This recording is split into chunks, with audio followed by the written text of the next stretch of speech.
So guys ఫైనల్‌గా 'బేవక్క' on స్టేజ్‌కి వచ్చిన తర్వాత నాగార్జున గారు 'బేవక్క' జర్నీని అయితే బాగా చూపించాడనమాట.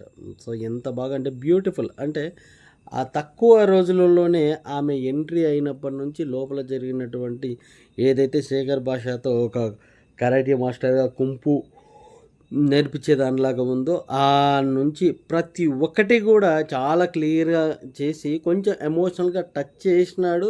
సో, దానికి హౌస్‌లో ఒకరు ఏడుస్తా ఉన్నారు. అది మన కిరాక్ సీత. సో, వైమ్మ అన్నప్పుడు కిరాక్ సీత చెప్తది తను స్ట్రాంగ్ క్యాండిడేట్. తను వెళ్ళవలసినది కాదు. She is not deserved for the eliminated అన్నటువంటి విషయం కూడా చెప్తది. చెప్పినప్పుడు ఎవరేం చేయలేరు కాబట్టి అయిపోతది.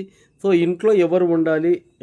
మీ ఇంట్లోంచి ఎవరు ఉండకూడదు అన్నటువంటిది చిన్న టాస్క్ పెట్టినప్పుడు, అప్పుడు ఫస్ట్ సానియాని తీసుకొని కరెక్ట్ ఎక్స్‌ప్లనేషన్ అయితే